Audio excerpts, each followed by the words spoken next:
Marineland Antibes opened in 1970, founded by Count Roland de la Poipe, a visionary who wanted to connect people with the marine world. The park started with a few pools, sea lions and dolphins, quickly becoming a tourist magnet on the French Riviera.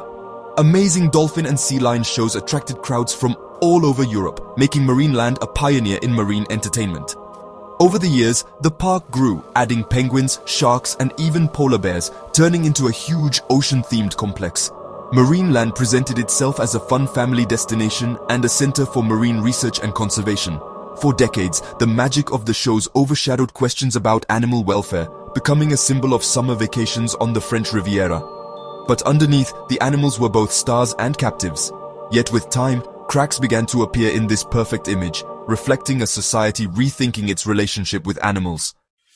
The arrival of orcas marked Marineland's golden age, with big shows that made the park famous. These powerful animals became celebrities, attracting huge crowds. But their popularity brought attention, as animal rights groups questioned keeping orcas in captivity, pointing out health problems like collapsed dorsal fins. Marineland defended its practices, insisting that the animals were well cared for. For years, the public largely supported Marineland, but documentaries like Blackfish changed perceptions, showing the dark side of orca captivity. Protests grew, and the park became a focal point of the ethical debate. Marineland was no longer just a place of wonder, it was now at the center of a heated controversy.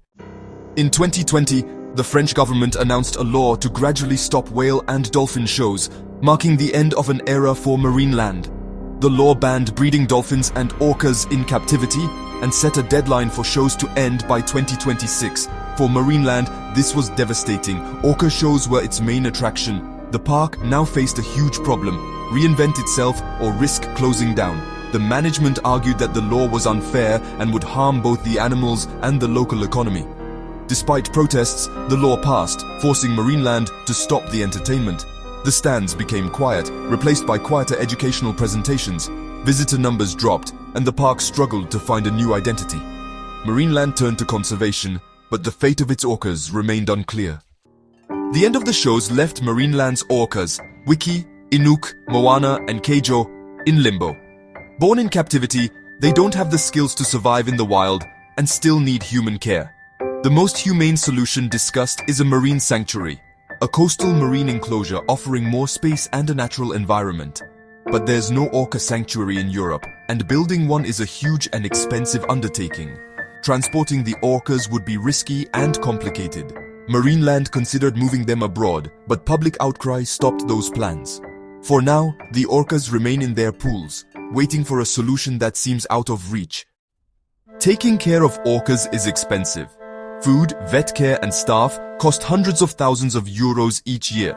Without show income, the orcas became a financial burden for Marineland and its parent company. The government's law ended the shows, but offered no financial support for animal care. Animal rights groups insist Marineland should pay for the orcas' lifelong care, while others argued the government should help fund a sanctuary. Building and running a marine enclosure would cost millions, and no one has committed to funding it. The orcas are caught in a web of ethical, logistical, and financial challenges.